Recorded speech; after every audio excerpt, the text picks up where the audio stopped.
Let's take another look at the air passenger example. We're going to take a different path through the data this time.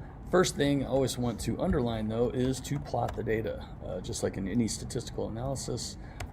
So if we do this, we look at the air passenger data and we can see it. It makes a lot of intuitive sense to us.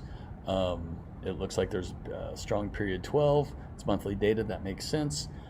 Doesn't look like it's sinusoidal, so we can use that domain knowledge going forward too. Always want to use our domain knowledge. It also looks like we have differing variants, which makes sense. There might be more air passengers added to this system to those that are flying over time, and that might create more variance. It certainly looks like we've got some of these things in play here. So the first thing I might do is try to settle down this differing variance where there's less variance down here and more variance up here by just making something called log air and then taking the log of the air passenger data. So we'll do that and then plot that. So if we do log air, then okay, looks like we've settled down at least the variance. Still it's got this increasing trend with some periodic behavior. So the next thing I might want to do is say, well, let's use our domain knowledge. I think there might be a period 12 in here that could be modeled with a sine cosine model with frequency 12, but this doesn't really look sinusoidal. Maybe it would be modeled well with a 1 minus b to the 12th. So if that was the case, then I would expect to see 7-ish peaks in the spectral density, among some other things.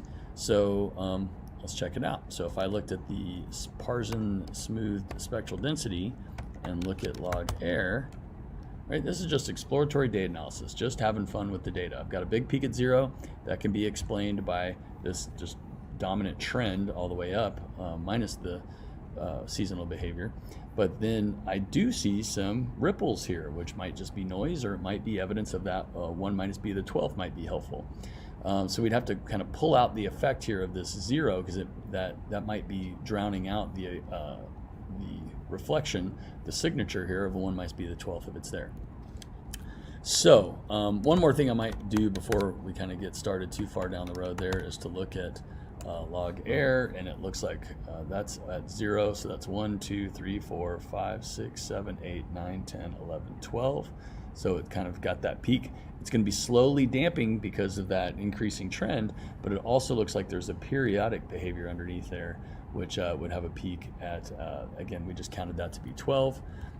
Can't really resist. I love exploratory data analysis. So if we look at lag max, not log, but lag max equals, right, this only goes out to 20 or so lags. If we took it out to, if we thought it had period 12, maybe it's 12, 24, 36, maybe I'd take it out to 48 to see if we can see that kind of rolling behavior in the autocorrelation function. So if we did that, and sure enough, right, there's 12, there's 24, there's 36, and then it dies off. So, so great. So the first thing I might want to do here is try to take care of this big peak at 0, which would be a 1 minus b. So I could try log air. You can use your own naming convention, but I usually do _1 to be first difference. AR trans .wge log air, comma 1. And that should give us our first difference, and we'll do that. And there's the original data, log transform data with our ACF, and there is the data after we've taken out, right, taken out the 1 minus b.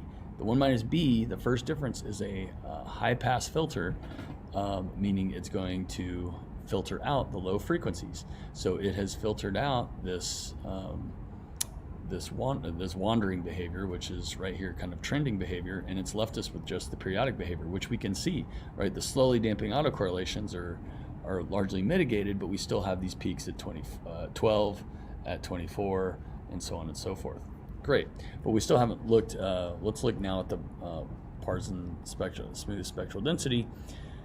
So if I do that, Parson.wge, and we look at the log air _1, that should have that 0 taken out. So if we do that, we can see, sure enough, it has eliminated the 0, the peak at 0, and we're left with the 1, 2, 3-ish, 4, 5, so 6, 7. The one that's missing here is at a 0.5, but just as you get the feel, remember George Box, all models are wrong, some are useful. this is pretty consistent with that 1 minus b to the 12th. We know we've got to have something to try to model that behavior. We know that we don't expect the 0 to be there because this is the first difference data. I'm a little puzzled as to why the 0.5 isn't there, but that could just be because of noise or not enough data. We certainly have, we have our peak at 0.083. There's the reflection of the period of 12, and the other peaks associated with 1 minus b to the 12 are largely represented.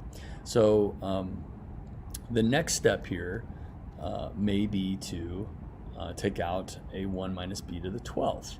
And so in order to do that, I'll go ahead and do log air, let's get rid of that, log air underscore 1. We took our first difference. We want to remember that we took these differences out. We don't just forget about it. But then we'll do the AR trans .wge log air of 1, right? The first difference data is what we want to take so we'll do phi, just to be complete, phi trans, and then we'll do C rep 0, 11. We're going to do 11 zeros and then add a 1 at the end. That should take out a 1 minus b to the 12th from the already first difference data. And if we do that, there is the data before, that's the first difference data, and after we took out the 1 minus b to the 12th now, we look at something that looks largely stationary. I don't see a really dominant frequency in there. I certainly don't see it in the spectral density. In fact, this has become negative in some respects. So that's a little odd, but again, all models are wrong. Is this model useful? So we will we'll continue to try to build that model, but what we've got here is something that may or may not be stationary, or may not even be white noise. So there may be something to model there. So one thing to do would be to do AIC5.wge and put in log air 12, the first difference and the 12th difference data. Let it see what it's got. And so here we see that the top model is an AR4, P of 4 and Q of 0. So we'll go ahead and fit that one. So that will be S.AR. We could use ARMA and make Q0, but we'll use S.AR.wge, give it log air, give it the one that's first difference and the 12th difference, and make this P equals 4. And we use the MLE estimates and make sure that we've spelled this correctly. Log air underscore 1 underscore 12. So if we have that, now we see that the AR4 here is this one. And so what do we do with that? Well, we say, all right, let's go ahead and build the model. So notice that's negative 0.37. Those are all negative. So in the model, they'll all be positive, or we'll have a plus sign in front of them. So negative 3.711.